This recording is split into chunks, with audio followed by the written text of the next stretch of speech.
नमस्कार.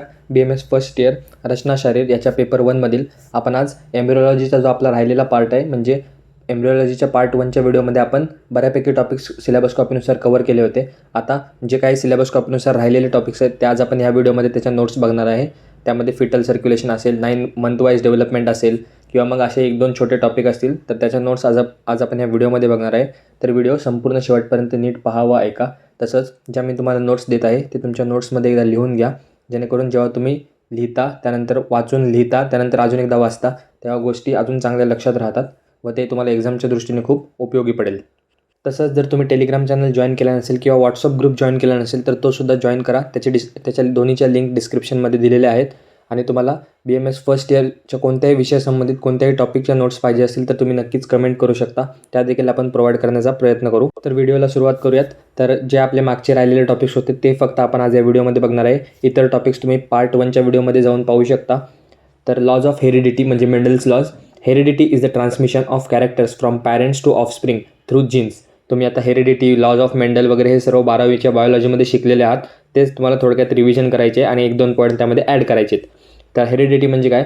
तर transmission of characters म्हणजे पालकांकडून त्यांच्या मुलांकडे जीन्सचं ट्रान्समिशन होणं, त्याला आपण हेरिडिटी असं म्हणतो. मग त्यामुळे नंतर वेगवेगळे आजार होतात, त्याला आपण जेनेटिक डिसऑर्डर असं म्हणतो. तर ते सर्व पुढचा भाग झाला. तर the basic principle of heredity were proposed by, तुम्हाला माहिती आहे हेरिडिटी कुणी सांगितलं होतं? तर ग्रेगर जॉन मेंडल, जे तुम्हाला 12वीत तुम्हाला खूप फेमस असं लक्षात राहिलं असेल. त्यांनाच आपण फादर ऑफ जेनेटिक्स असं सुद्धा म्हणतो. MCQच्या दृष्टीने महत्त्वाचा पॉईंट आहे. त्यानंतर आता कोणते 3 लॉज सांगितले ते एकदा बघूया. Law of dominance. When two contrasting alleles are present together in a hybrid, only one expresses itself म्हणजे डॉमिनंट ठरतो, while other remains the unexpressed. तो रिसेसिव्ह म्हणतो आपण त्याला. म्हणजे काय? जेव्हा 2 कॉन्ट्रास्टिंग अलिल्स असतात ऑपोजिट, तेव्हा काय होतं? तर एक एक्सप्रेस करतो आणि एक काय राहतो? तर अनएक्सप्रेस राहतो. तर हाच सांगतोय लॉ ऑफ डॉमिनन्स. तर याच्या एक्झाम्पलमध्ये टॉल म्हणजे कॅपिटल T आणि ड्वार्फ म्हणजे स्मॉल t, पी प्लांट असतं, तुम्हाला माहिती आहे एक्झाम्पल.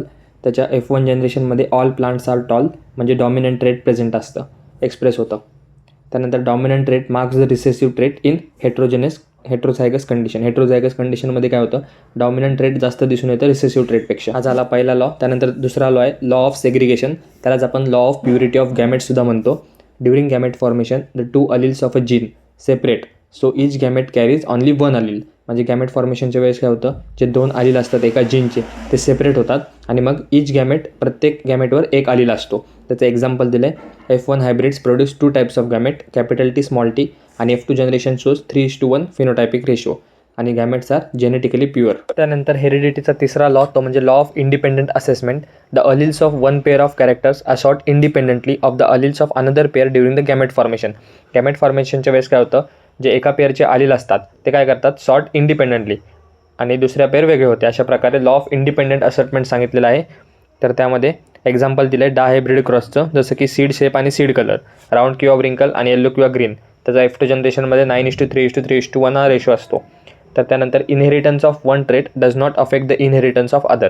तर हे तुम्हाला आत्ता ह्या क्षणी जास्त इम्पॉर्टन्स आहे, तुम्हाला समजून घेण्यासाठी नाही आहे. तर चुकून एखादा SQ आला तर त्यामध्ये काय कंटेंट लिहिता येईल त्याप्रमाणे तुम्ही स्टडी करा. त्यानंतर पुढचा टॉपिक आहे तो म्हणजे त्यातलाच पॉईंट आहे exception of Mendel's law, incomplete dominance, codominance, linkage, polygenic inheritance आणि सेक्स लिंक इनहेरिटन्स. आणि त्याचा क्लिनिकल इम्पॉर्टन्स आहे understanding the genetic diseases, predict the inheritance pattern, genetic counselling, congenital anomaly assessment करण्यासाठी.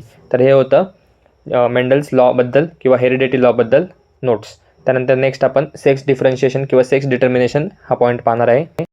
तर हा तुम्हाला सिलेबस कॉपीमध्ये एक पॉईंट आहे, process of sex determination and sex differentiation.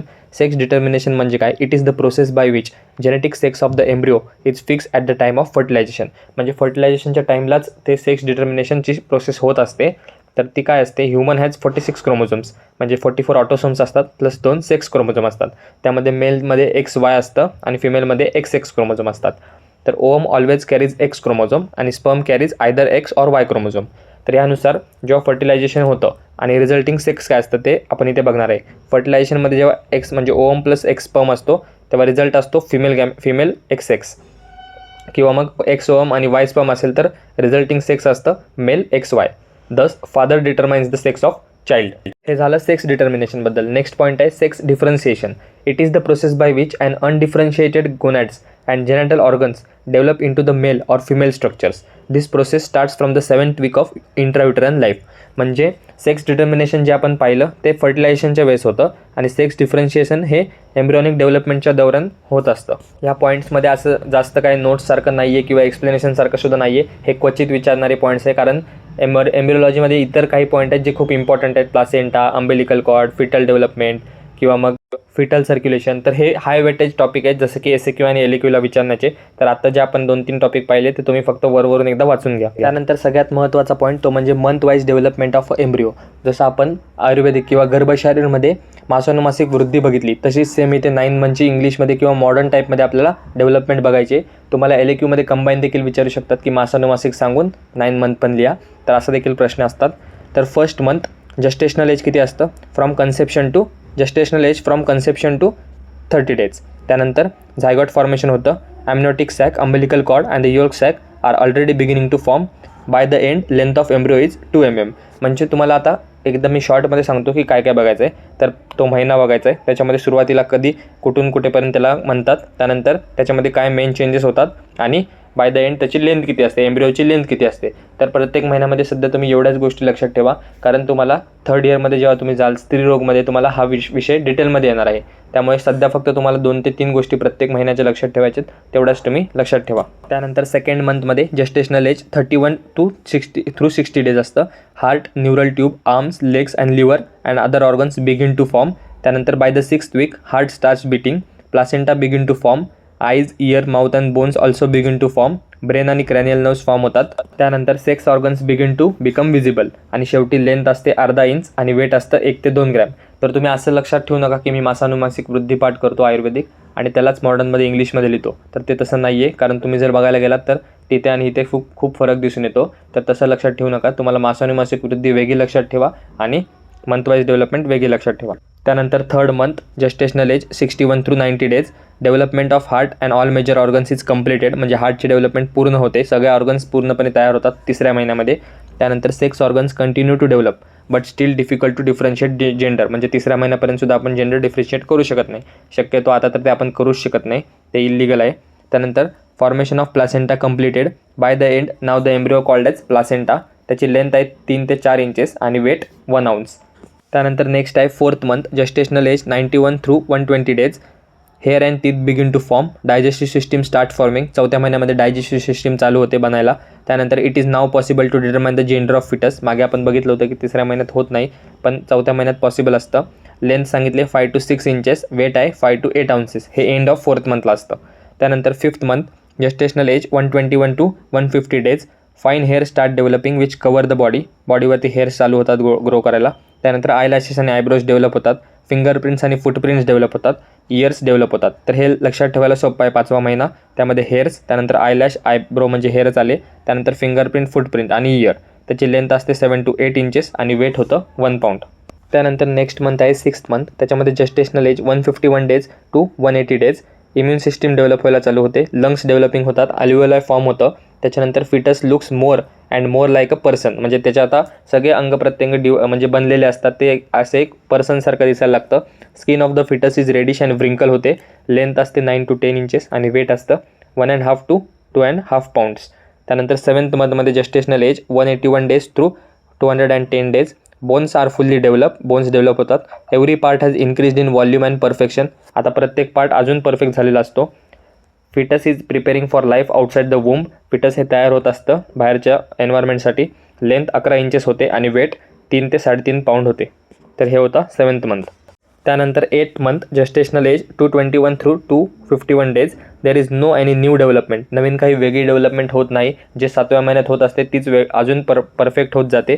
Foetus is growing and maturing. Fetus हा ग्रो आणि mature करायला लागतो. त्याची लेंथ होते 13 inches आणि वेट 5 to 6 pounds. आणि 9th मंथमध्ये gestational age 251 to 281 days. Fetus is preparing for birth. Facing head down in preparation for birth. त्याचं हेड डाऊन साईडला होतं. त्यानंतर finger nails extend beyond the finger tips. Head hairs are coarse and thickest आणि त्याची length 19 to 21 inches आणि weight होतं 7 ते 8 pounds. तर हे होते मंथ वाईज डेव्हलपमेंट 9 मंथ. तर हे तुम्ही जसं लक्षात ठेवता येईल तसं ठेवा. जर ज्यांना चार्टमध्ये लक्षात राहत असेल त्यांनी व्यवस्थित एक चार्ट काढा, त्यामध्ये सर्व पॉईंट्स हे इन्क्लूड करा आणि तसं लक्षात ठेवा. तर ह्या होत्या एम्ब्रिओलॉजी संबंधित आपल्या राहिलेल्या मागच्या व्हिडिओमध्ये जे राहिलेले होते त्या पॉईंट्सच्या नोट्स. या व्हिडिओमध्ये देखील आपले 1 ते 2 पॉईंट्स अजून छोटेसे राहिलेले आहेत. म्हणजे फिटल सर्क्युलेशन एक मोठा पॉईंट राहिला आहे, तो आपण नेक्स्ट पार्टमध्ये बघणार आहे. तर हा होता एम्ब्रिओलॉजी संबंधित पार्ट 2. पार्ट 3 व्हिडिओ लवकरच येईल. काही नाही, 8 ते 10 मिनिटाचा व्हिडिओ होईल. फक्त आपला 1 ते 2 टॉपिक्स सिलेबसनुसार कव्हर करायचे राहिलेले आहेत, ते तुम्हाला नेक्स्ट पार्टमध्ये मिळून जातील. तसंच BMS फर्स्ट इयर संबंधित इतर विषयाचे इतर व्हिडिओसुद्धा आपल्या चॅनलवर अपलोडेड आहेत. ते सुद्धा तुम्ही प्लेलिस्टमध्ये जाऊन पाहू शकता. आणि टेलिग्राम चॅनल आणि व्हॉट्सअप ग्रुप जर जॉईन केलं नसेल तर अवश्य जॉईन करा. तिथे सुद्धा नवीन नवीन अपडेट्स येत राहतात. आणि युनिव्हर्सिटी एक्झाम रिलेटेड तुम्हाला काही डाऊट असेल, काही शंका असेल तर तुम्ही नक्कीच कमेंट करू शकता. आपण ती सोडवण्याचा प्रयत्न करू. हा जर व्हिडिओ तुम्हाला आवडला असेल तर व्हिडिओला लाईक करा, चॅनलला सबस्क्राईब करा, तुमच्या इतर मित्रांमध्ये शेअर करा, जेणेकरून त्यांनासुद्धा आपले व्हिडिओ पाहता येतील व त्यांच्यापर्यंत आपले व्हिडिओ पोहोचतील. आपण भेटूया पुन्हा ह्याच्याच एका राहिलेल्या पार्टमध्ये नेक्स्ट व्हिडिओमध्ये. धन्यवाद. So guys, subscribe Ayurveda Essence for more such videos. You will get all handwritten notes here.